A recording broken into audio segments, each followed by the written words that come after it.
ஓம் சாந்தி 3/7/2025 காலை முரளி பாப்தாதா மதுபன். பரமாத்மாவின் மகா வாக்கியம். இனிமையான குழந்தைகளே, இந்த எல்லைக்கு அப்பாற்பட்ட நாடகத்தில் நீங்கள் அதிசயமான நடிகர்கள். இது அனாதியான நாடகம்.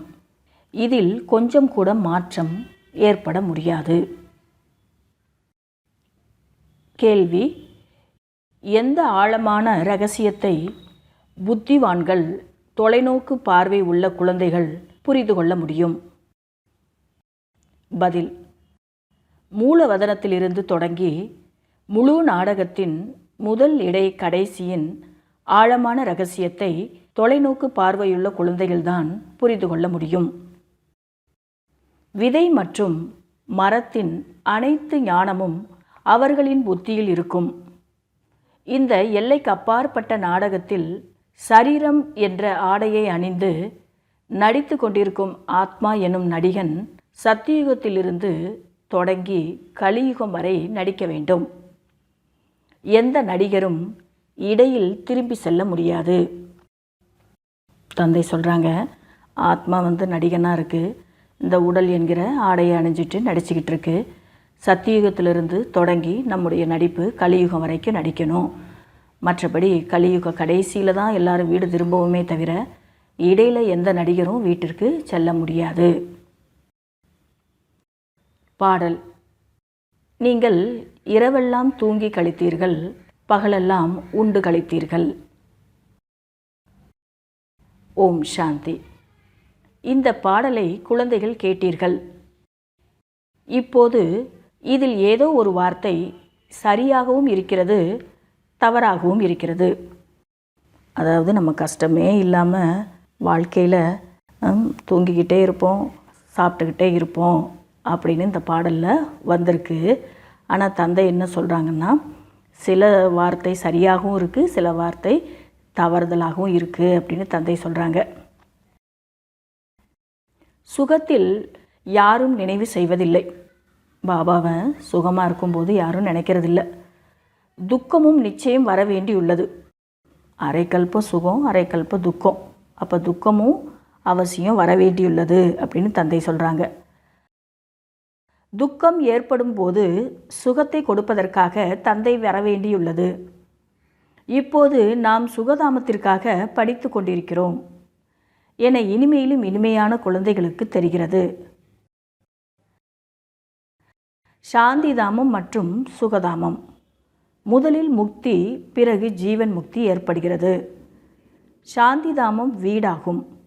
அங்கே நடிப்பு எதுவும் நடிக்கப்படுவது இல்லை. பரந்தாமம் நம்முடைய வீடு, அங்கே யாரும் நடிக்கிறது இல்லை. நடிகர்கள் வீட்டிற்கு சென்று விடுகின்றனர். அங்கே யாரும் நடிப்பை நடிப்பதில்லை. நடிப்பு மேடையில்தான் நடிக்கப்படுகிறது. இதுவும் கூட மேடையாகும். பரந்தாமத்தில் இருக்கும்போது எந்த நடிப்பும் இல்லை. இந்த பூமியில் வரும்போது இதுதான் உலக நாடக மேடையாக இருக்குது. இங்கே தான் நம்ம நடிக்கிறோம். எல்லைக்குட்பட்ட நாடகத்தை போல இது எல்லைக்கு அப்பாற்பட்ட நாடகம்.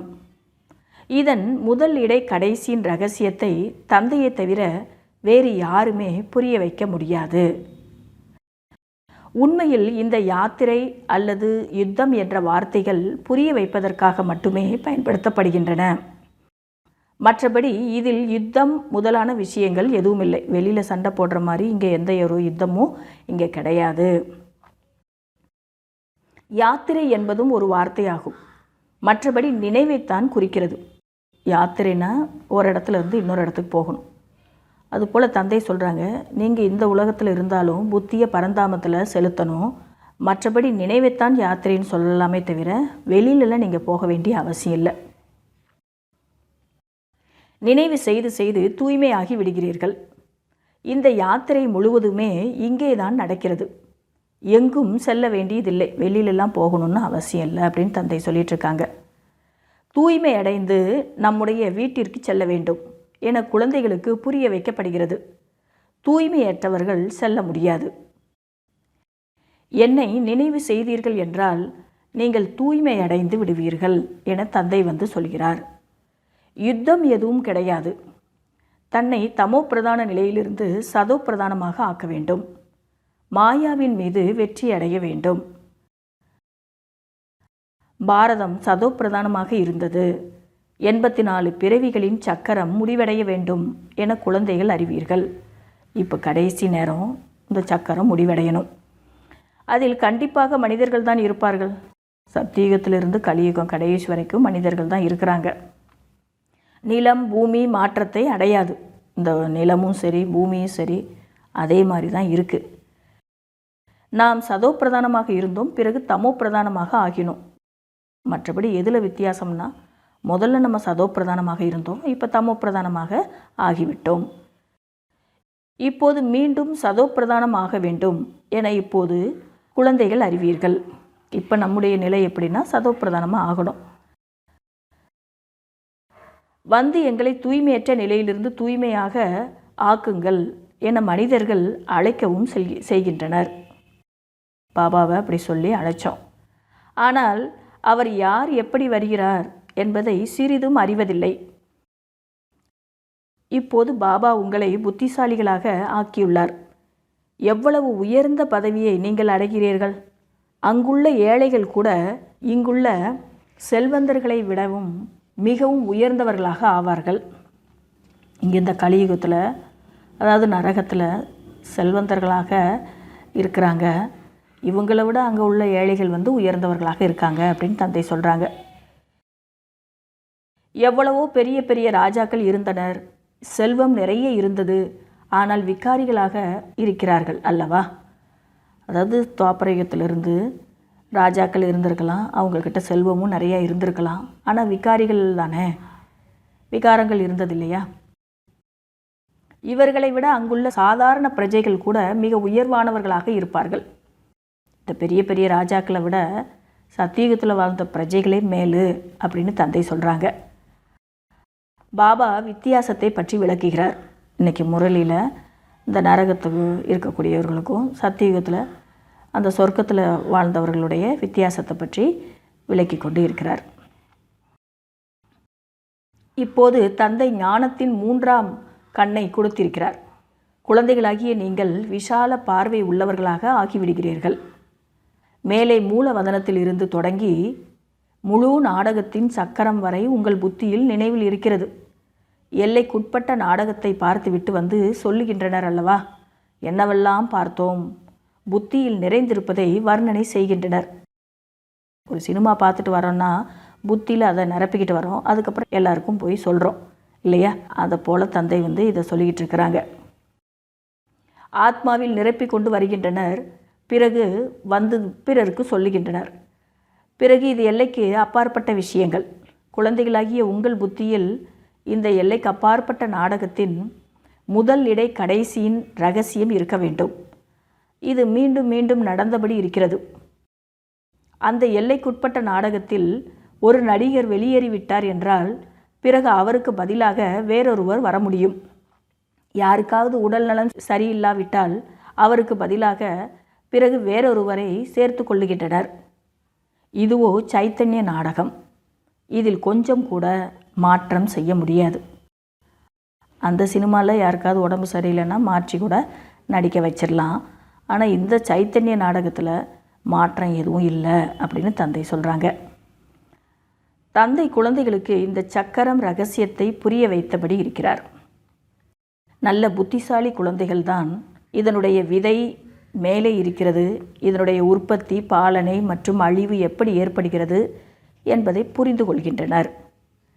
சிலர் மிகவும் மூட நம்பிக்கை உள்ளவர்களாக இருக்கின்றனர்.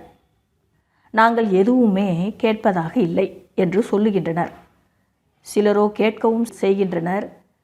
சிலர் புஸ்தகங்களையும் வாங்கி கொள்கின்றனர். புதுசாக வர்றவங்கள தந்தை சொல்கிறாங்க. சிலர் வாங்குவதில்லை. உங்களுடைய புத்தி இப்போது எவ்வளவு விசாலமாக ஆகியுள்ளது. 3 உலகங்களையும் நீங்கள் அறிந்துள்ளீர்கள். மூலவதனம் அது நிராகார உலகம் என சொல்லப்படுகிறது. மற்றபடி சூட்சும உலகத்தில் ஒன்றுமே இல்லை. தொடர்பு முழுவதும் மூலவதனத்துடனும் இந்த ஸ்தூல வதனத்துடனும் தான் இருக்கிறது. மற்றபடி சூட்சும வதனம் சிறிது காலத்திற்கு உரியதாகும். சங்கமயுகத்தில் மட்டும்தான் சூட்சும வதனத்தை தந்தை வந்து படைக்கிறாரு. மற்றபடி தொடர்பு எல்லாமே மூலவதனம் இந்த ஸ்தூல வதனத்துக்கும் தான் இருக்குது அப்படின்னு தந்தை சொல்கிறாங்க. மனிதர்கள் சொல்லிக்கொண்டே இருக்கின்றனர், இன்னும் 6-7 வருடங்களில் இவ்வளவு தானியங்கள் இருக்கும் என்று. அதை பற்றி கேட்கவே வேண்டாம். பாருங்கள், அவர்களுடைய திட்டம் என்ன? குழந்தைகளாகிய உங்களுடைய திட்டம் என்ன? இன்றைக்கி மனிதர்கள் வந்து 6 வருஷம் 7 வருஷம் இவ்வளோ தானியங்கள் இன்னும் இருக்குது, இதை வச்சு நம்ம இந்த பூமியை வந்து காப்பாற்றிட்டு இருக்கலாம் அப்படின்னு நினச்சி பிளான் பண்ணிக்கிட்டு இருக்காங்களாம். ஆனால் உங்களுடைய திட்டம் என்ன அப்படின்னு தந்தை வந்து கேட்குறாங்க. என்னுடைய திட்டம், தந்தை சொல்கிறாரு, அவருடைய திட்டம் என்னென்னா இந்த பழைய உலகத்தை புதியதாக மாற்றுவது. அவங்க இந்த பழைய உலகம் இன்னும் இருந்துக்கிட்டே இருக்கணும்னு நினச்சிட்டு திட்டம் போட்டுட்ருக்காங்க. ஆனால் தந்தை வந்து என்ன சொல்கிறாங்கன்னா, இந்த பழைய உலகத்தை புதியதாக ஆக்குவது தான் என்னுடைய திட்டம் அப்படின்னு தந்தை சொல்கிறாங்க. உங்களுடையது ஒரே திட்டம்தான். தந்தையின் ஸ்ரீமத் படி நாம் நம்முடைய ஆஸ்தியை எடுத்து கொண்டிருக்கின்றோம் என அறிவீர்கள். பாபாவும் வழி காட்டுகிறார், உயர்ந்த வழியை கொடுக்கிறார், நினைவில் இருப்பதற்கான வழியை கொடுக்கிறார். வழி என்ற வார்த்தை இருக்கிறதல்லவா? சம்ஸ்கிருத வார்த்தையை தந்தை பேசுவதில்லை. தந்தை இந்தி மொழியில்தான் புரிய வைத்தபடி இருக்கிறார். ஹிந்தி தான் இங்கே சொல்லி புரிய வைக்கிறாரே தவிர, ஹிந்தி மொழியில் தான் பேசுகிறாரே தவிர சம்ஸ்கிருத மொழியில் இல்லை. மொழிகளோ நிறைய உள்ளன அல்லவா? மொழி பெயர்ப்பவர்களும் இருக்கிறார்கள். அவர்கள் கேட்டு பிறகு மொழி பெயர்க்கின்றனர். இந்தி மற்றும் ஆங்கிலம் பலரும் அறிவார்கள். இந்த 2 மொழி தான் முக்கியமானது. படிக்கின்றனர். மற்றபடி வீட்டில் இருக்கக்கூடிய தாய்மார்கள் அந்த அளவுக்கு படிப்பதில்லை. வேறொரு மொழியை வந்து யாரும் தெரிஞ்சுக்கிடணும்னு வீட்டில் இருக்கிறவங்க அந்த மாதிரி இல்லை அப்படின்னு தந்தை சொல்கிறாங்க. தாய்மொழியை தான் பேசிகிட்டு இருப்பாங்க. இன்றைய நாட்களில் வெளிநாட்டில் ஆங்கிலம் கற்கின்றனர். பிறகு இங்கே வரும்போது ஆங்கிலத்தில் பேசியபடியே இருக்கின்றனர். சொந்த மொழியை மறந்துடுறாங்க. இந்தி பேசவே முடிவதில்லை. வீட்டிற்கு வரும்போது தாயிடம் ஆங்கிலத்தில் பேசத் தொடங்கி விடுகின்றனர். பாவம், அவர்கள் குழம்பி விடுகின்றனர். நாங்கள் ஆங்கிலத்தை பற்றி எதை அறிவோம்? பிறகு அவர்கள் அரைகுறையாக இந்தி கற்றுக்கொள்ள வேண்டியுள்ளது. சத்தியுகத்திலோ இந்த பிரச்சனைகள் இல்லை. அங்கு ஒரே ராஜ்யம், ஒரே மொழிதான் இருந்தது. அது இப்போது மீண்டும் ஸ்தாபனை ஆகிக்கொண்டு இருக்கிறது. நாம் சதோப்பிரதானமாக இருந்தோம் என்பது மிகவும் மகிழ்ச்சியான விஷயமாகும். மனிதர்கள் சுற்றி திரிந்தபடியே இருக்கின்றனர். அவர்களுடைய வருமானம் எதுவுமே ஏற்படுவதில்லை. வாக்கிங் போகிறாங்கன்னா அவங்களுக்கு எந்த வருமானமும் கிடையாது. இப்போ நீங்கள் வாக்கிங் போகும்போதும் பாபாவனுடைய நினைவில் போகலாம். இந்த ஞானத்தையும் புத்தியில் சிந்தனை பண்ணலாம்.